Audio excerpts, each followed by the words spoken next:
Hello दोस्तों। स्वागत है आप सभी का हमारे YouTube channel Gurukul the knowledge hub में।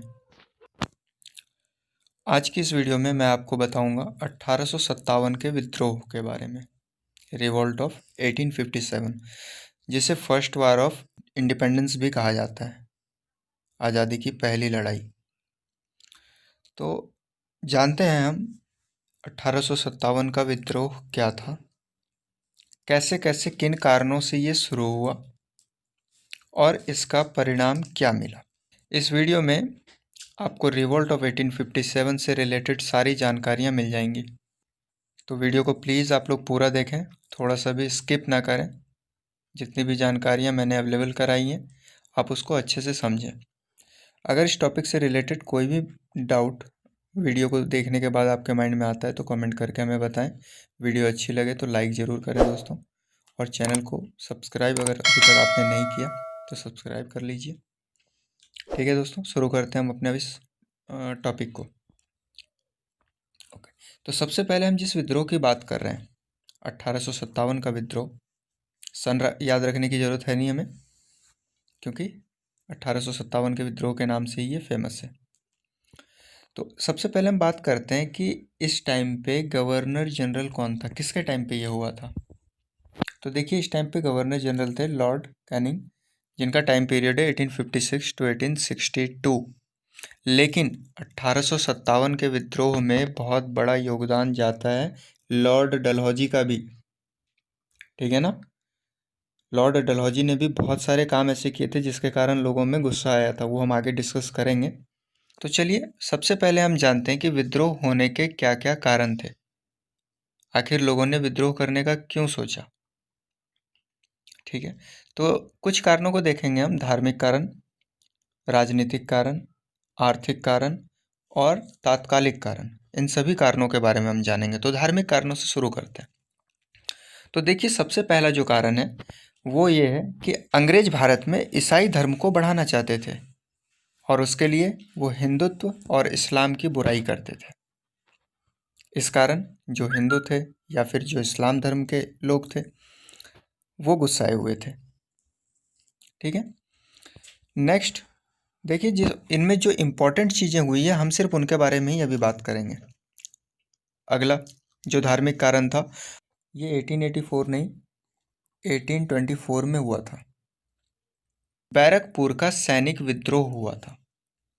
तो इसके पीछे सैनिक विद्रोह ये क्यों हुआ था, तो देखिए, ये उस टाइम में सैनिक विद्रोह हुआ था जब फर्स्ट एंग्लो वर्मीज वॉर हो रही थी, प्रथम आंग्ल वर्मा युद्ध। ठीक है, इस समय ना भारतीय सिपाहियों को बोला गया था समुद्र रास्ते से वर्मा जाने के लिए बोला गया था, उनको समुद्री रास्ते से पहुंचाया जाना था।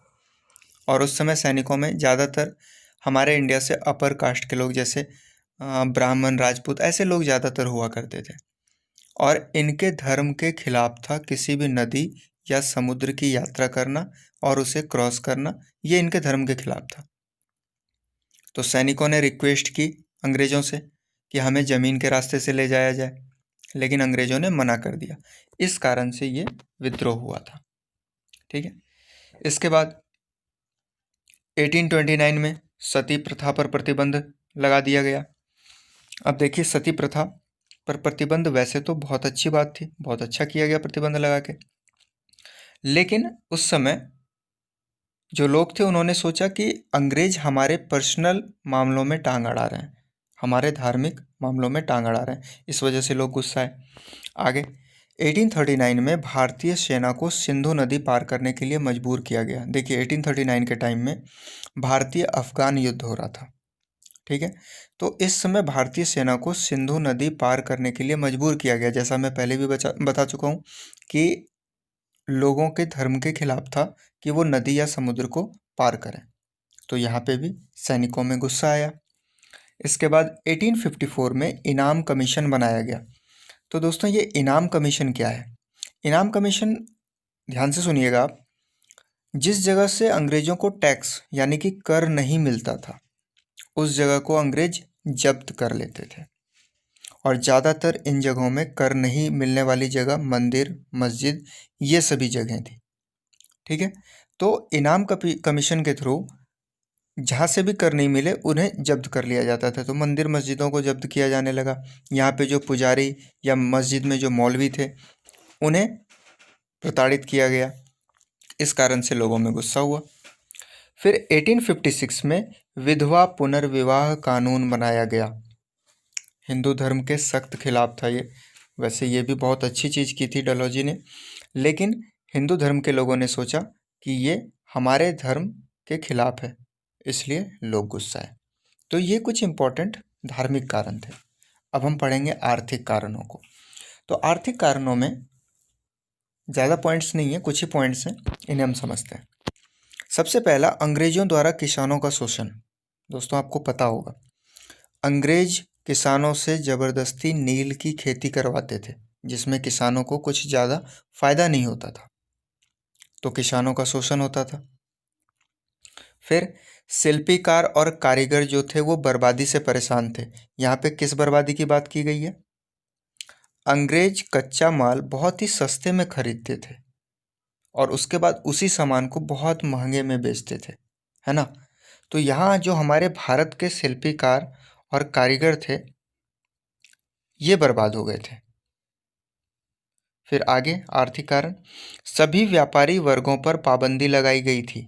भारत में जितने भी व्यापारी थे उन पर पाबंदी लगा के अंग्रेज अपने व्यापार को बढ़ाते थे।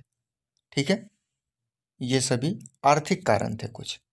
अब राजनीतिक कारण में आते हैं। राजनीतिक कारण में डलहौजी द्वारा हड़प की नीति बनाई गई। हड़प की नीति, डॉक्ट्रिन ऑफ लैप्स।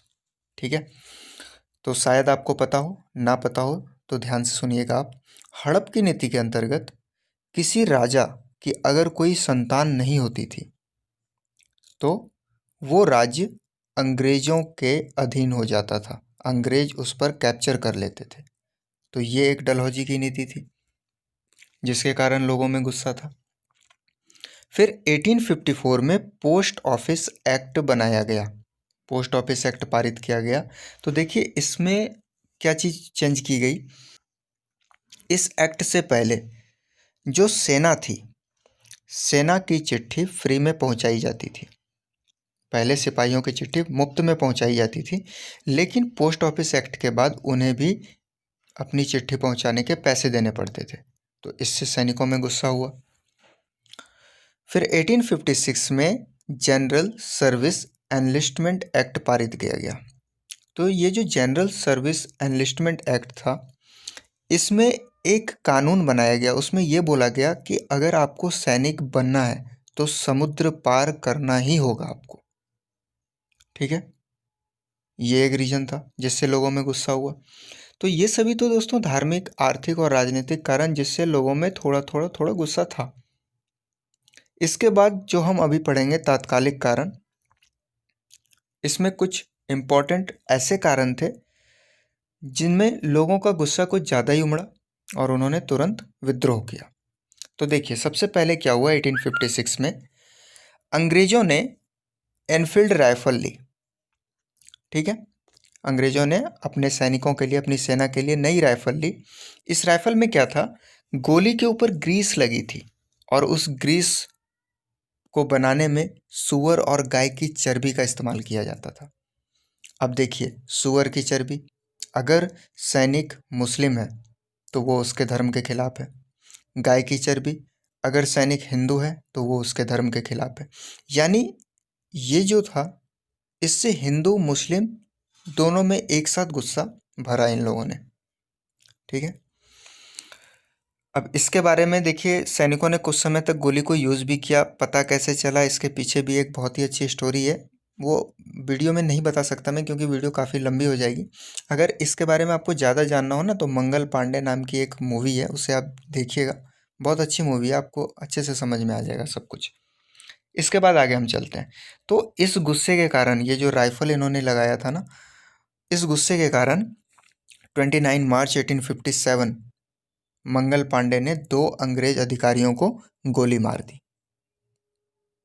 ठीक है, अब इसने जब 29 मार्च को गोली मारी, इसे सज़ा दी गई, फांसी की सज़ा 8 अप्रैल को दी गई थी, 8 अप्रैल 1857। ठीक है, इसके आगे 9 मई 1857 मेरठ में लगभग 90 सिपाहियों ने गोली चलाने से मना कर दिया। ठीक है, इन्हें भी सज़ा मिली थी, लगभग 15 साल कैद की सज़ा मिली थी। वैसे जल्दी ही इन्हें छुड़ा लिया गया था। बाकी के सैनिकों ने विद्रोह किया था, अंग्रेज़ों के ऊपर हमला किया था और उनका जो भी गोली बारूद वगैरह लूट लिया था। आगे बढ़ते हैं। 11 मई 1857 को जिन सैनिकों ने, जिसकी अभी मैंने बात की ना, जिन्होंने विद्रोह किया था, अंग्रेज़ों का हथियार लूटा, गोला बारूद लूटा था, वो सभी 11 मई को बहादुर शाह जफर के पास दिल्ली पहुंचते हैं और वहां उनको लेकर विद्रोह की शुरुआत करते हैं। ठीक है, बहादुर शाह जफर। ठीक है, आगे देखिए दोस्तों। 6 जून 1857, इस दिन नाना साहेब ने विद्रोह की शुरुआत की। 7 जून 1857, इस दिन झांसी की रानी ने विद्रोह की शुरुआत की। देखिए, लीडर्स और भी थे, तो लीडर्स और इन लीडर्स ने किन जगहों से शुरुआत की थी, इसके बारे में मैं वीडियो अलग से आपको बना दूंगा, जल्दी आपको वीडियो मिल जाएगी। अभी बस हमें समझना है, रिवोल्ट को समझना है। तो देखिए, विद्रोह हुआ, इन सब ने विद्रोह किया। इसके बाद विद्रोह इनका ठीक ठाक चल रहा था। लगभग 100 दिनों तक दिल्ली जो है वो अंग्रेजों के कब्जे से बाहर रही। तो यहाँ तक हमने विद्रोह को पढ़ा। अब हम पढ़ेंगे आखिर इसका परिणाम क्या मिला। देखिए, विद्रोह जो किया गया, विद्रोह धीरे धीरे समाप्त हो गया। अब बताइए दोस्तों, विद्रोह समाप्त होने का रीज़न क्या हो सकता है। आप जस्ट ऊपर आइए। 11 मई को बहादुर शाह जफर, 6 जून को नाना साहब, 7 जून को झांसी की रानी, इन सभी ने अलग अलग समय पर अलग अलग जगहों में विद्रोह की शुरुआत की। सबसे पहले तो एकजुटता इन्होंने नहीं दिखाई, ये एक कारण था। दूसरा कारण हम ये भी बोल सकते हैं कि अंग्रेज़ों के पास आधुनिक हथियार थे और हमारे भारतीय सैनिकों के पास नहीं थे। ठीक है, तलवार भाला ये सब लेके लड़ रहे थे भी बहुत कम मात्रा में थे, तो उस अंग्रेज़ों के कंपैरिजन में हमारे पास हथियार कम थे। आगे देखते हैं। तो जब विद्रोह समाप्त हुआ, 20 सितंबर 1857 को अंग्रेज़ों ने वापस दिल्ली पर कब्जा कर लिया। विद्रोह को बिल्कुल ख़त्म कर दिया गया और दिल्ली पर वापस अंग्रेज़ों ने कब्जा कर लिया। कैप्टन हडसन ने बहादुर शाह जफर के पुत्रों को मार डाला। बहादुर शाह जफर जिन्होंने दिल्ली से शुरुआत की थी, उनके पुत्रों को कैप्टन हडसन ने मार डाला और बहादुर शाह जफर जो थे उन्हें रंगून भेज दिया गया, बर्मा, जो कि आप अभी म्यांमार के नाम से जानते हो, वहाँ भेज दिया गया, जहाँ बाद में बहादुर शाह जफर की मृत्यु हो जाती है। ठीक है, इसके बाद क्या हुआ, अभी तक ईस्ट इंडिया कंपनी का रूल चला। ठीक है ना, अभी तक रिवॉल्ट तक, 1857 के रिवॉल्ट तक और उसके कुछ दिन बाद तक ईस्ट इंडिया कंपनी का रूल चला हमारे कंट्री पर। लेकिन रिवॉल्ट के बाद, जब रिवॉल्ट बिल्कुल समाप्त कर दिया गया, उसके बाद महारानी की घोषणा के अनुसार, जो इंग्लैंड की महारानी थी, उन्होंने घोषणा की कि भारत में ईस्ट इंडिया कंपनी का शासन खत्म और ब्रिटिश सम्राट का शासन शुरू हो गया। ठीक है ना। चलिए, तो एक चीज़ हम और डिस्कस कर लेते हैं वीडियो के अंत में कि इसे फर्स्ट वॉर ऑफ इंडिपेंडेंस क्यों कहा जाता है। आज़ादी तो मिली नहीं इससे हमें, फिर भी फर्स्ट वॉर ऑफ इंडिपेंडेंस इसे इसलिए कहा जाता है कि लोगों के अंदर एक उम्मीद की किरण जागी। लोगों के अंदर एक ये सोच आई कि अगर हम एकजुट होकर एक साथ मिलकर इनका सामना, अंग्रेज़ों का सामना करें, तो हमें आज़ादी मिल सकती है। तो आज़ादी की पहली किरण, जो पहली सोच आदमियों में आई थी, वो इसी रिवॉल्ट से आई थी। इसीलिए हम इसे मतलब स्वतंत्रता की पहली लड़ाई कहते हैं। ठीक है दोस्तों, आई होप आपको वीडियो अच्छी लगी होगी, सारे टॉपिक आपको अच्छे से समझ में आए होंगे। अगर फिर भी आपको लगता है कि इसमें कुछ डाउट्स हैं, तो आप हमें कमेंट करके ज़रूर बताएं। वीडियो अगर अच्छी लगी हो तो प्लीज़ वीडियो को लाइक करें, ज़्यादा से ज़्यादा अपने दोस्तों तक शेयर करें और चैनल को सब्सक्राइब ज़रूर करें। अगर आपको PDF चाहिए, टेलीग्राम चैनल को ज्वाइन कर लीजिए, लिंक आपको डिस्क्रिप्शन में मिल जाएगा। ओके दोस्तों, थैंक यू।